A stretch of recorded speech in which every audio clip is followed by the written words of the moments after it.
Adabiy anglatish programmamizda anglashinglarni qarshi olamiz.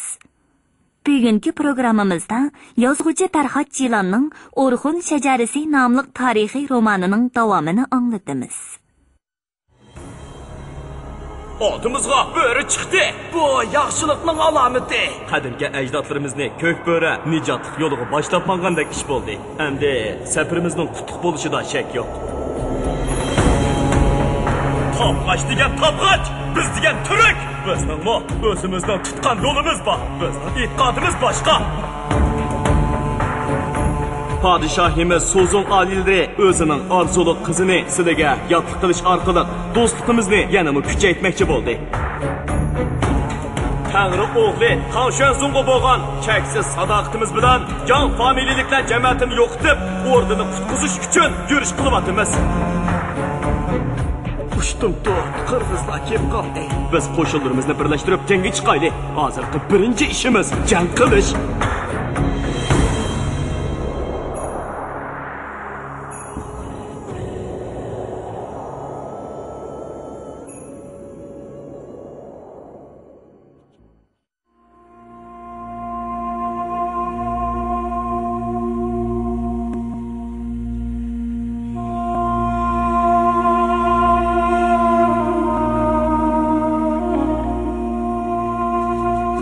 Ular o'zaro hurmat bildirib salomlashdi.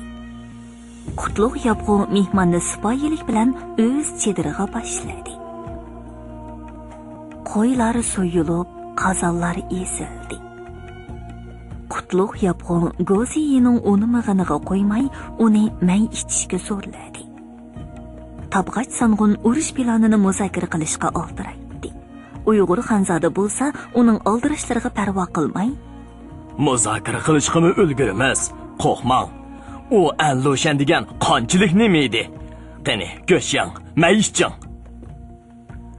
Qutlug' yopg'u Goziyeni ruhlantirishga tirishib so'zmanlik qildi.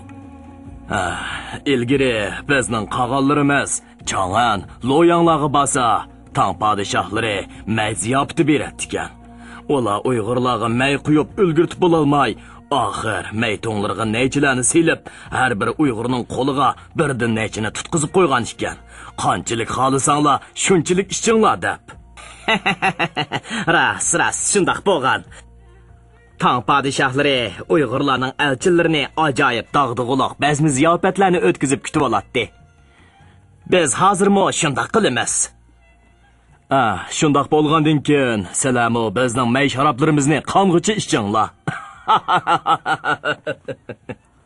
O kuni shu tariqada yoyliq xalqining g'am yemas tuz ko'ngilligi bilan kechgacha hammaylan yeb ichib, naqshi aytib, o'ynab kulib ko'ngil aytishdi. Atsi deganda rasmiy suhbat boshlandi. Goziyi navbatdagi vaziyatni tushuntirdi. To'polonchilar Chang'anni ishg'ol qilgandan keyin uzoq o'tmay, Allushanning qo'l ostidagi muhim shaxslardan biri bo'lgan Turk Begzodasi Ashina Churtekin 5000 otliq askarni boshlab Chang'andan chiqib ketdi. Allushan bilan uning o'rtasida qandaqdir bir ziddiyat chiqqan edi.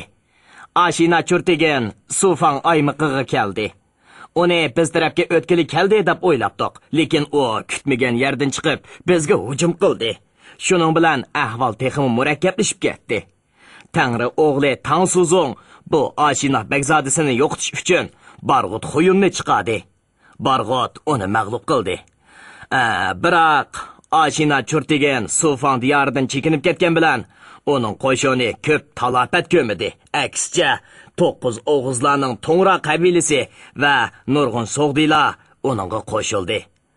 Onun qo'shonining sonimi, sapasimi ishib ketdi. Shunga Tangri o'g'li sizlardan yordam so'rashni muvofiq topdi. Navbatda Ashina Churtekinni yo'qotmay turib, Allushan bilan urush qilg'ili bo'lmaydi. Tushundim. Ashina urqining katta boshlari Uyg'ur xalqi tiklangandan keyin yoyloqdagi makonlarini tashlab, tabg'achlarning yurtlariga ko'chib ketgan edi. Ola aman xalqimizni ag'dirib, o'zlarining sulolasini tirildirishni xomxiyol qilib yurishidi. To'ngralarmo qabilvozlik qilib, yog'laqar urqi bilan tut tepishib, dushmanlarimiz bilan til beriktirgan. Daksini yegandan keyin ularmi qechib ketgan. Ularmi fursat bo'lsa, bizga ziyonkashlik qilishni o'ylaydi. Ha, sizlar bilan bizning dushmanlarimiz o'rtaq. Amsa, darhol hujumni boshlaylik. Bizning askariy kuchimiz asosan piyoda qismlardan tarkib topgan. Ma'lumki, piyoda qismlar shahar qal'alarni mudofaa qilish yoki sepillarga hujum qilishga moslashgan. Biroq, dalada jang qilishda otliq askarlarning qudrati tangdossiz bo'ladi. Shunga Uyg'ur otliq qo'shini bizning mushu jihatdagi bo'shliqimizni to'ldirdi deb ishonamiz. Albatta. Bizning qandoq jang qilganligimizni ko'rib qolasiz. Uyg'urlar ot ustida tug'ilib, ot ustida o'ladi degan gap bor. Ot bizning qonitimiz.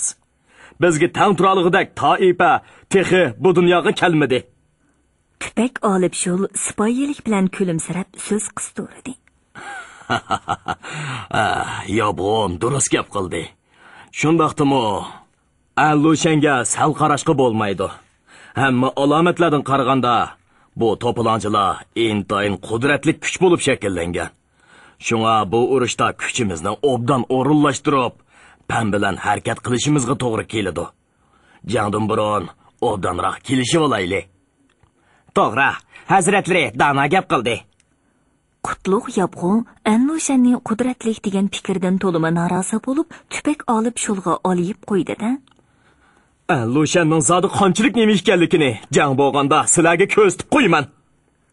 Shu gap bilan suhbatmo, ziyofatmo oyoqlashdi. Kash kirdi. Qutlug' Yabg'u Go'ziyi tüpek olib shul bir chedirda uxlab qolishdi. Atsi nashtidan keyin ular yana tushkicha chedirdan chiqmadi.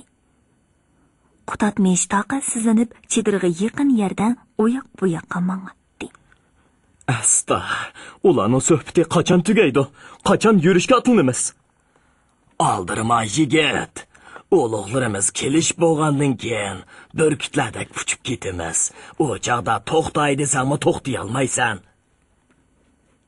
Fengshan oymaqi bayram tusiga kirgan edi. Hamma yerda tug' alamlar lapildaydi. Orda amaldorlari, mulozimlar mehmon kutishning tayyorligi bilan oldirash yurishadi. Axir mehmonlar yetib keldi. Sepil ustidagi qorovullar qo'llarini pulanglatib, "Keldi!" deb varqirashdi. Sepil sirtida kutib turgan chaparmanlar bu xabarni Tangri o'g'li Tangsuzunga tezroq yetkazish uchun otlarni chaptirib o'rta tarafga ketishdi. Darvaqa shimol tarafdan ko'ringan zo'r qo'shin dalaga kang yeyilib, chang to'zitib, Fengshan sepiliga yiqilib kelmoqda edi. Bu bosh qo'mondan Go'ziyi shaxsan o'zi boshlab kelayotgan Xonzoda Qutlug' Yabg'u boshchiligidagi Uyg'ur qo'shini edi. Qo'shin sepil sirtida to'xtab bargoh qurdi. Qutlug' Yabg'u bir qism yaqinlarining hamrohligida Go'ziyi Sangunning yo'l boshlashi bilan Tang sulolasining Fengshan oymog'idagi vaqtliq o'rdasiga qadam tashrif qildi. Tangri o'g'li Tangsuzung xush tabassum yig'ib turgan chiroyi bilan ularni intayin qizg'in kutib oldi. O'zining Guangping begi bo'lib turayotgan o'g'lini Qutlug' Yabg'u bilan aka-uka bo'lishga dalolat qildi. Ikki xonzoda do'stona kayfiyat ichida aka-uka bo'laylik deyishib qo'l berishdi. Atsi Qutlug' Yabg'u o'z qo'shinidan 2000 chavandozni ayirib, Fanyang tarafga ketgan Oshina churtegining qo'shiniga zarba berish uchun avatdi. Biz Chang'anga hujum qilishdan ilgari Allushanga Fanyang tarafdan keladigan yordamni uzib tashlashimiz kerak. Men qo'shilaman. Shundoq bo'lsin, dedi Go'ziyi va Tangri o'g'limi navbat bilan. 2000 kishilik tarmoq qo'shin yurishga tayyor bo'lganda Qutatmish yugurib kelib, jangchilarga oxirgi yo'l yo'riqlarni berayotgan Qutlug' Yabg'uning oldiga yaktizlanib iltimos qildi. Yabg'um, men Fanyangga borgan. U tarafning yo'llarini obdan bilaman. Shunga tarmoq qo'shinga yo'l boshlig'ichi bo'lib men boray. Ijozat qilg'ayla. Bo'pti. Yo'l biladiganlar ko'proq bo'lganning ziyni yo'q. Tarmoq qo'shin Fanyang yo'liga tushib tez ilgirlab ketdi. Bu qo'shindagi har bir jangchining ishkidan eti bo'lib, otlarni almashtirib mingashga, manzildan manzilga to'xtamay o'tib, nihoyatda tezlikda Fanyang tavasidagi yerlarga yetib keldi. Qutatmish tez yo'rg'ilab ketayotgan otning ustida o'ltirib, yuziga nashtardek o'rilayotgan kashkuzning sovuq shamolini sezmay, Fanyang tuprog'ida mangulikka ko'z yumib yotgan odar qizni seg'inib aslaydi. Uni o'z qo'lim bilan yerlikida qo'ygan edim. Endi uning tuproq beshida qo'y bo'g'izlab qon oqizib, shamolni taklif qilib peri o'ynatay. Uning ruhi xush bo'lib qolsin. Tarmoq qo'shin tun qorong'usidan foydalanib, Ashina qo'shinining orqa tarafiga o'tib oldi-da, chaqmoq tezligida hujum qilib, ularni birdamdala ter-peran qilibdi. Ashina cho'rtegin bundoq ushtum-tut hujumning bo'lishini xiyoliga keltirmagan edi. Uning askarlari uyquchilikdan nima bo'lib ketganligini farq etolmay, o'lim vahimasi ichida taraf-tarafga qechib, chechilib ketdi. Tarmoq qo'shindagilar ularni qo'g'lab yurib, qilishdan o'tkazdi. Ashina cho'rtegin faqat ertasi kunila Uyg'ur qo'shinining kelganligini bildi. Kechiriki jangda uning qo'shini bakla to'zib ketgan edi. Uning ustiga uning qo'shinining xeyli salmoqli qismini tashkil qilgan to'ng'ralar ertasi ahvolni uqqandan keyin Ashinadan yuz o'rib Uyg'urlar tarafga o'tib ketdi. O'rxonliqlarning tarmoq qo'shini nashtidan keyin yana hujum qo'zg'adi. Ashina cho'rtegin amdi ochiq dalada jang qilishga petinolmay, Fanyang sepilining ichiga bekinib oldi. O'rxonliqlar bu aymoqni uda 2 kungacha muhosirga oldi. 3-kuni janub tarafdan, ya'ni Xenan tavasidan Anlushanning 20 ming kishilik bir qo'shini Fanyangga yordam berish uchun kelib qoldi. Uyg'ur tarmoq qo'shinining odam soni bek oz bo'lg'achqa, jangdan o'zini qochirib kun petishqa, ya'ni Chong'an tarafga uchqandek tez chekindi. To'polonchilar ularni qo'g'lab yetishay deb qolganda, Uyg'ur jangchilar bo'randek uchib ketayotgan ot ustidan keyniga qartib o'qiyadan o'q o'zgili turdi. Qo'g'lug'uchilar keyni-keynidan yiqilishga boshladi. Shu tariqada dushmanlar bir necha qitim qo'g'lab zarba berishga urinib baqqan bo'lsa-mu, bir talay odamidan ayrilib keyniga qaytib ketdi.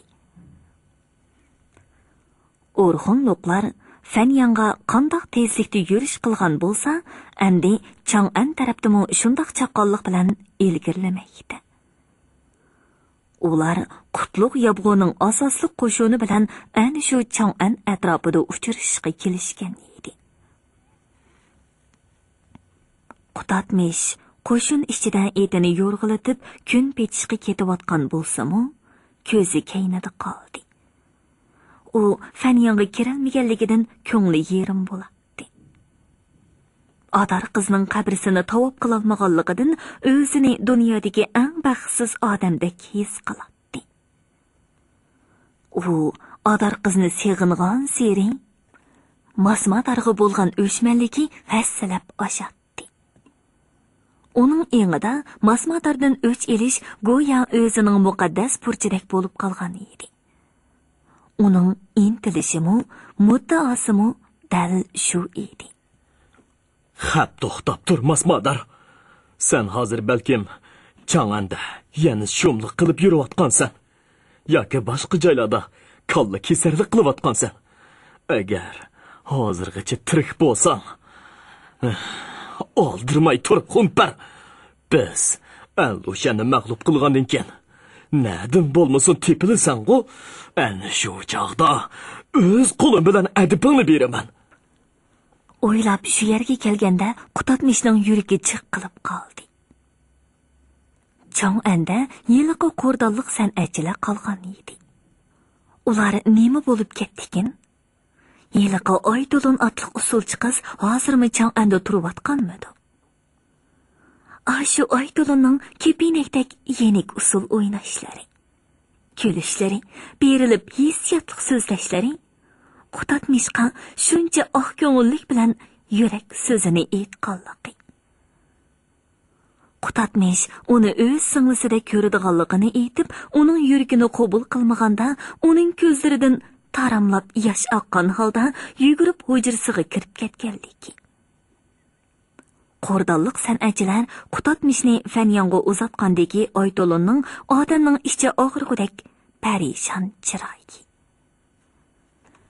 Ana shu aslimalar Qutatmishning ko'z oldidan bir-birlab suratlanib o'tishga boshladi.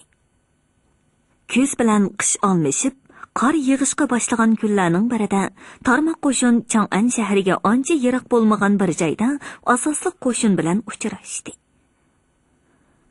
Tarmoq qo'shin Fanyonga yurib ketgandan keyin Tabg'och qo'shini bilan Uyg'ur qo'shini Chang'anga qistab kelib, shu yerda ikki safga ayrilib, hal qilg'uch jangni boshlashning oxirgi tayyorliklarini ishlamoqda edi. Tarmoq qo'shinning Fanyonga qilgan yurishi haqidagi tafsiliy ma'lumotni Qutlug' Yobg'u bilan Go'ziyi Sangun bir chidirda o'ltirib angladi. Demak, Oshina urqining jangovar kuchi asosiy jihatdan yemirildi. Endi ularning yog'laqar urqidan huquq talashqudek madori qolmadi. Barakallah, barakallah. Odamning aqli yetmaydi.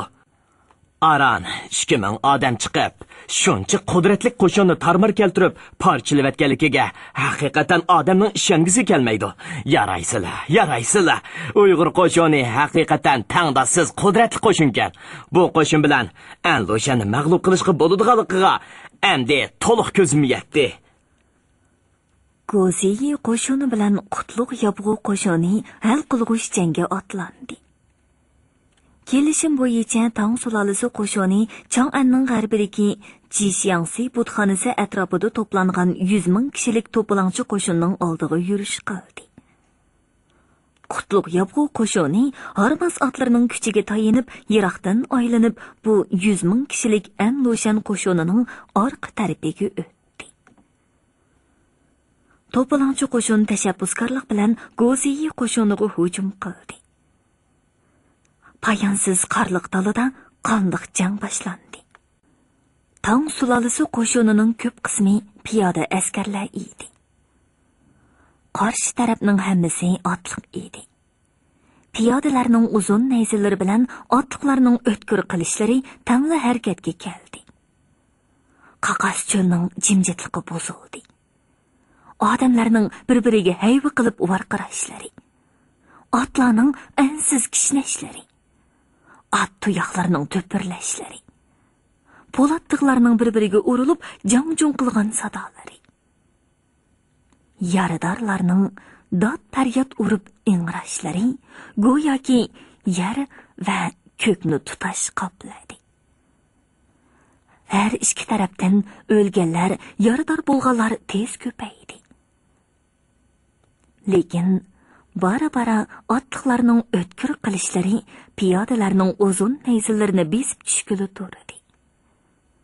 Jang o'tida qisib ketgan otlar yopirilib kelib, odamlarni ko'kraklari bilan so'qib yiqitdi. At tuyoqlari ostida dassilib, chaylangan odamlarning tirik qolganlari bir omonlarni qilib o'milab qo'patdi-da, jang maydonidan qochdi. Yuqoridan kuchab urilgan qilishlar patparaq bo'lishib ketgan odamlarni keyni-keynidan dumlat qilib turdi. Tang sulolasi qo'shini qalayma-qallashib ketdi. Qo'mondonlar vaziyatni kontrol qila olmay qoldi. Egizdon ustida jang vaziyatini ko'rsatib turgan bosh qo'mondon Go'ziyi o'z yenidagi boturlikda danq chiqargan qiyni qiziq Lisiyu Sangunga keskin burilib qaradi. Xillangan palvonlaringizni yig'ib, ularni to'sing. Deb buyruq berdi u, to'xtovsiz olg'a besib kelayotgan dushman otliqlarini qo'li bilan ko'rsatdi. Ishchi qaynab, zardi go'sh bo'lib ketgan Lisiyu o'zining qo'l ostidagi bir turkum chavandozlarni boshlab, etini choptirgan beti dushman sepiga bosib kirib ketdi. Bir maydon qattiq elishishdan keyin Lisiyu va uning chavandozlari 10 necha dushmanni ot ustida yo'lib olib, tirik tutib keldi. Dushman chavandozlari bu tuyuqsiz sarbidan mangdab qoldi. Kozining chechilib ketgan askarlari yana qaytib kelib jangga tushdi. Bu chaqda dushman tarafning o'zini o'ngshib olib, burunqidan shiddatli hujumga o'tdi. Endi Li Siyuning palvonlari amalsiz qilib chekinishga yuzlandi. Ana shunda qalqiliq paytda go'yoki jang ilohiy arshi alodan tong qo'shinlarga kulib qaragandek bo'ldi. Ushtum tut Uyg'ur qo'shini otlarini bo'lishiga chaptirib, bajoyidagi qora quyundek, bajoyidagi cho'ldagi qora bo'rondek uchib keldida, Al-Lushan qo'shinining orqa tarafidan ajallik zarba berdi. Shundoq dahshatli ur yiqit boshlanib ketdiki, Al-Lushan to hozirgacha bundaq halokat yetkazguchi, qichib qutulg'ili bo'lmaydigan hujumni sodalik ko'rib boqmagan edi. Uyg'ur askarlari Ko'kbora! Ko'kbora! deb uran to'lg'inicha baayni cho'l qoploqlaridek. Baayni o'sha rivoyatlardagi o'limdan qo'rqmaydigan, xatardan qochmaydigan muqaddas ko'k bo'rilardek shiddatli etilib kelib, talay janglarda sharaf qozongan o'tkir qilishlarni ishqa soldi. Al-Lushan askarlarimi bo'sh kelmay jon jahli bilan erishdi. Saflar buzilib, raqiblar orlashib ketdi. Her ikki tarafning azimatlari qilishlarni bor kuchi bilan g'ulashlab chapatdi. Po'lat tig'larning chaqmoqdek zarbisidan har yonda odamlar, gunohsiz otlar jon uzib yiqilg'ili turdi. Butun jang maydoni birdandala go'yoki halokat dengiziga va yoki qiyomat qoyimga o'xshab ketdi. Tirkishish uzoq davomlashmadi. Orxunluqlar barg'an seri ustunlikni egiligili turdi. Al-Lushan qo'shini bardoshlik berolmay qadamma-qadam chekinishga boshladi va xayol o'tmay qarshilik ko'rsatgudek g'ayratini yo'qitib, qalaymaqon qichib, har yoqlarga pitirab ketdi. Qutlug' yobg'ining azimatlari yeng'ish tantanisi bilan qiyqas cho'qan ko'tarib, uchqur otlar bilan ularni qo'g'lab savashga boshladi. Ko'z yetkisiz kang dalada Al-Lushan askarlarining jasadlari chechilib, yeyilib ketdi. Qutlug' yobg'ining chavandozlari, ularning keynidan Go'ziyining piyodalari shu qo'g'lagancha hech yerda to'xtamay Chang'an zepillarigacha qistab keldi. Al-Lushan bundoq zo'r mag'lubiyatdan o'zini o'ngshib olishga ulgurmay, shaharni tashlab chiqib ketdi. Uyg'ur tabg'ach qo'shinlari davomli qo'g'lab zarba berib, ularni Tungan o'tkilidan chiqarib atgandan keyin ondan jangni to'xtatdi. Qutlug' yobg'ining otliq qo'shini havo ilib qor erishga boshlagan kunlarning birida Tang sulolasining sharqi ostonasi Chang'an shahriga g'alba tantanasi bilan kirib keldi. 12 bob. O'xshashmagan taqdirlar. Chang'an shahri aholisi ig'ir kulpat ichida qolgan edi. Do'konlar, xususiy turalg'u joylari bulang-talang qilinib, xalq ocharchilikda zara qaqshimoqda. Usti beshiga eski tuskalarni yo'g'ib olgan tilamchilar hamma yerda tinab yurishadi. Her kuni degudek ko'chalarda ochliqdan o'lgan odamlarning jasadlari tepalatdi. Shaharliklarning to'lisi beshi qaygan, puti taygan taraflarga qechib ketishgan bo'lib, ko'cha guzarlar va uy saroylar timtas jonsiz makonga aylangan edi. Naganda o'tib qoladigan yegani yo'lovchi qo'rqib ketganlikdan chiroyining o'ngsuli qolmagan holda ko'zlarini aloq-chaloq qilib, xuddi mushukdan qochgan chashqonlardek tezroq biror to'shikka kirib ketishga oldiraydi. Egi chaqsiz qolgan lolma ishlar axlat javorlarni tintib qatrab yurishadi. Odam nagili qarasa, hamma yerdan go'yo qiyomat vahimasi yig'ib turadi. Qutatmish yaqin kishilarimni izlayman deb boshliqidan ruxsat elib etig'i mendida shahar ko'chalarini bir boshdan aralashga boshladi. Yo'llarda qor patqoq arilishib ketgan bo'lib, tuzukrak odam izi ko'rinmaydi. Qutatmish chetdagi bir hovlining oldiga kelib, mushti bilan darvozani qoqdi. "Oy, odam bormi? Darvozani ochinglar!" Shu tariqada bir necha qitim varqirab darvoza qoqqandan keyin uchisiga eski palasni yepinchoqlab olgan, oq kirgan sochlari poqpayib ketgan o'ruq bir er kishi darvozani ochdi va sho'x arg'umoqni minib, yeniga qilich, xanjar osgan jangchini ko'rib, o'zini tashlab tizlandida, keyni-keynidan beshi yerga tekkuchi egilib, yolvorib yig'lab ketdi. Rayim qilg'aylar, Botir Azmat, rayim qilg'aylar. Uyda yegidak ochdiqmi, kegida kiyimi qolmadi. Yolg'iz bir qizim bor edi, o'lib ketdi. Uyda boshqa qiz cho'kallarmi yo'q? Rayim qilg'aylar. Hey, bo'ldi. O'rningizdan turing. Men bulancha emas, xutingizmi? Men sizlarga yordam berish uchun kelgan Uyg'ur qo'shonining jangchisi. O'rningizdan turing. Qutatmish Xanzucha Uyg'urchani aralashtirib chala bo'lib so'zlagan bo'lsa-mu, har holda iyliqi bechora kishi tushandi va o'rnidan qo'pib, so'g'uqdanmi yoki qo'rqishdanmi aytavur jaloq-jaloq titrab so'radi. Amsa, sizga nima kerak, Botir Azmat? Qutatmish oxirgi vaqtlarda o'rganib olgan Xanzucha so'zlarni iloji bor joyida ishlatishga tirishib tushundirdi. Men do'stlarimni izlab yuryapman. Qo'rdan degan shahardan kelgan sayyora san'atchilar bor edi. Ular mushu changanda, mushu ko'chalarda o'yin qo'yapti. Uy egisi Qutatmishning yomonlik qilmaydiganligiga ko'zi yetib, xeyli tetiklashdi. U san'atchilarning o'yinlarini emmanmi ko'rgan, biroq ularning hozir nadligini bilmayman.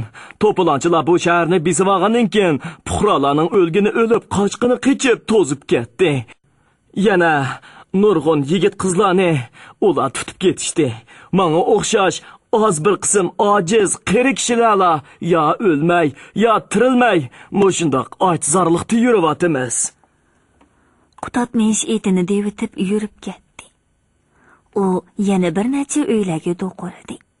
Egisiz qolgan bo'sh uylarga kirib, bulung pishqoqlarni oqtirib baxdi. Yo'lda uchragan odamlardan so'radi. Hech kimdan qanoatlangudek javobga erishalmadi. Kishilarning to'lisi qo'rdonliq san'atchilarni ko'rgan. Lekin ularning keyin nima bo'lganligini hech kim bilmaydi. Qutatmish ruhiy tushkun holda etini asta mangdirib, shaharning sirtiqroq to'g'ri keladigan bir kangri ko'chaga chiqib qoldi. Bu yerga kelganda Qutatmishning parishonligi yo'qoldi. U sal ajablangandek bo'lib atrofiga zan soldi. Bu ko'chada go'yoki hech qanday urush malmonchiligi bo'lmagandek ko'rinadi. Takshi tosh yotqizilgan ko'cha pokiza supurilgan. Atrofdagi uylarmi hech qanday buzg'unchilikka uchramagan edi. Ko'chaning o'rpeshida hashamatlik silingan mani dinining katta ibodatxonasi qad ko'tarib turadi. Qutatmish ibodatxonaning qizil sirlangan qo'sh qanotliq darvozasiga xuddi shundaqla qizil sirlangan xishtamlarning orqasidan ko'rinib turgan chidir shakllik o'g'izlarga qarab etini to'xtatdi. Necha vaqtdan beri mushu ko'chaga kirib boqmagan edim. Bu ko'chada faqat mani diniga cho'qinganlar o'ltiraqlashgan ekan. Shunga Budda dini va Kunzi ta'limotlariga e'tiqod qildigan tabg'ashlarmi, shaman dinining yo'lini tutgan Uyg'ur, turklarmi muhim ishi bo'lmasa bu yerga kelmaydi ekan. Yandagi bir darvoza g'ichirlab echilib, uzun oq libos kiyib, beshig'ima oq ro'mol solgan bir so'g'di ayol chiqdi va yeniga qilish esib, ot minib turgan Qutatmishni ko'rib, cho'chgan holda to'xtab qoldi. "Hay askar, bu ko'chadan boylik topaman desang bo'lmaydi. Bu ko'chadagilarning hammasi mani rahiblari. Bu yerda boylar yo'q. Bu jin shaytonlardan poklangan, mani ruhi nur chashqan ko'cha bo'lg'ashqa, tabg'ach askarlarimi, Anlushanning odamlarimi, Uyg'urlarmi bu yerdagi ruhaniylarga tegish qilmagan. Senmi ketgin. Bizga chiqilsan kechirgisiz gunoh o'tkazgan bo'lasan. Tangrining jazosiga uchraysan. Qutatmish bu oq libosli rohibaning gaplarini anglab, ixtiyorsiz turda muloyimlashib qoldi. Rahiba shuncha tamkinlik bilan oldirmay, ajoyib jalb qilarlik nutq san'ati bilan so'zlaydi. Meni xato tushunib qolmang, hurmatli rahiba. Mening yomon g'arzim yo'q. Men o'zimning do'stlarimni izlab yuryapman. Sening do'stlaring mani qaymidi? Yo'q. Ular qo'rdonlik san'atchilar. Ular shu shaharda sayyora o'yin qo'ygan. Bizning ibodatxonamizda qo'rdandan kelgan bir usulchi qiz bor. Ha? Aytolunmi? Shundaq aytolun. U bizning dinimizga kirdi. Hozir ibodatxonada to'v duolarini o'rganyotdi. Shu yerdami? Ha, shu yerda. Qutatmish etining tizginidan yetilab ibodatxona oldiga keldi. Ibodatxonaning qizil sirlangan qo'sh qanotliq yo'g'on darvozasi yem yepilib, ichidan taqib etilgan edi. Qutatmish darvozaning halqisiman temir tutqichini qopqiqiga urib taraqlatdi.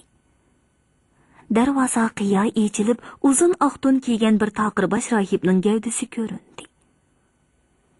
Bu yosh rohib otning tizginidan tutib turgan qurolliq yigitga boshdan oyoq sapsilib qarab olgandan keyin Baş ruhani hozir yangi murtlarga to'vi duolarini o'rgatyotdi. Bugun sirtdan kelgan ziyoratchilar qabul qilinmaydi. At kelgaysiz.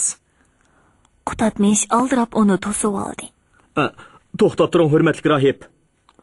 Men qo'rdonlik usulchi qiz Aytolunni izlab keldim.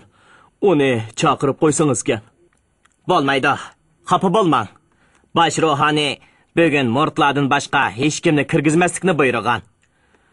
O'tinib qolay, hurmatli rohib. Yordam qiling. Meni kirgizib o'ting. Aytolun bilan ko'rishmasam zodi bo'lmaydi. Men izlab yurgan Aytolun shumi, emasmi? Bir ko'rib olsammi bo'ldi. Mayli, kirmasammi mayli, uni chaqirib qo'ysangiz. Amsa, mush yerda kutib turing. Men boshquruvchi rohibdan so'rab baqay. Qutatmish darvoza yo'chiqidan marab rohibning yiroqlashib ketayotganligini ko'rdi. Ayol o'tmay boyiga rohib qaytib keldi va darvozani ochib Qutatmishga adab bilan bosh egib murojaat qildi. Baş ruhani aytdilarki, dinimizning to'v duolarini anglashni xohlaydiganlar qadam tashrif qilsa bo'ladi. To'v duolarini anglashni xohlayman. Rahib o'zini chetga elib Qutatmishni o'ylig'i kirgizdi. Baş ruhanining zikr kalomini ixlos bilan anglashdan o'zga har qanday so'z harakat qat'iy ma'ni qilinadi. Xo'p, deganingizda qilaman. Yo'g'on qizil do'riklar o'rnatilgan ibodat qilish uyi xeyli kangri bo'lib, 100 ga yaqin yangi murtlar jazo qurgan holda qator tizilib o'ltiradi.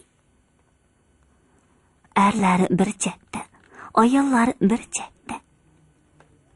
Qutatmish erlar qatorlarining oxiriga kelib o'ltirdi.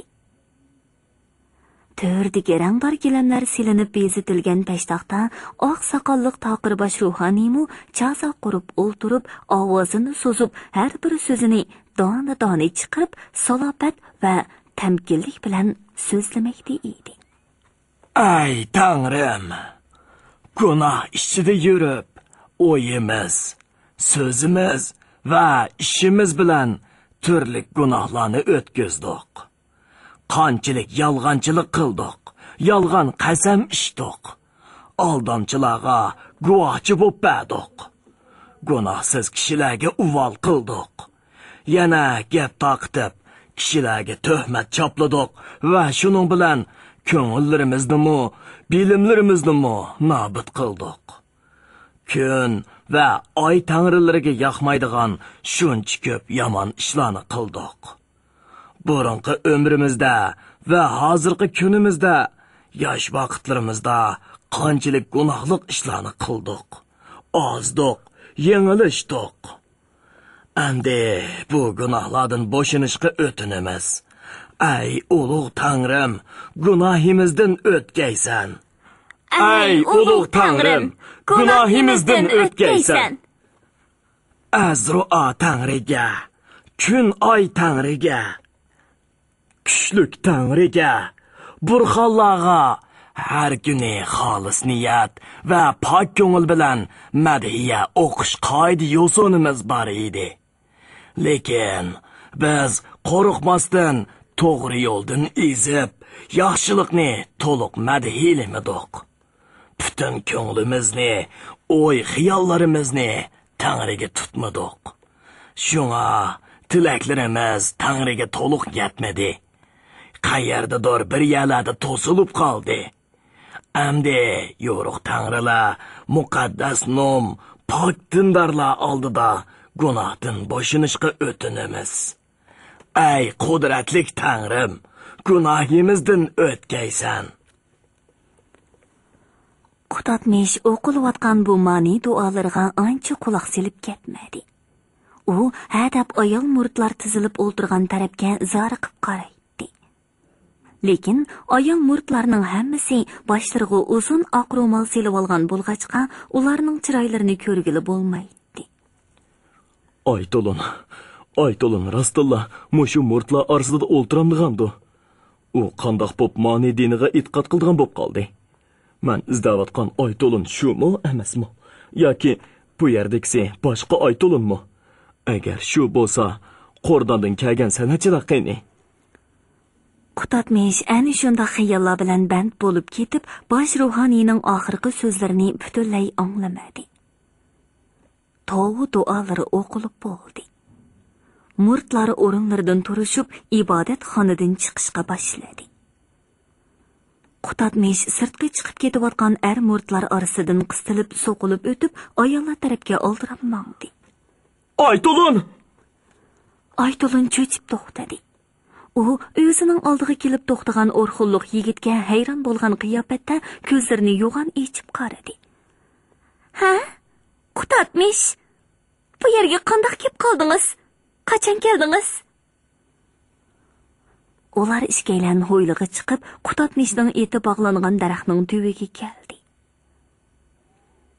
Aytolunning tashqi ko'rinishi va o'zini tutishida burunqidek hissiyot, qizg'inlikdan asarmi yo'q edi.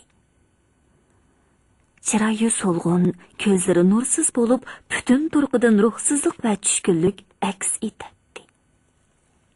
Aytolun, sizni baktasti topdim. Nima ishlar bo'lib ketdi? So'zlab bersangiz-chi. Siz nima uchun qaytib keldingiz? Adar qizni topolmadingizmi? Topdim. U vafot bo'ldi.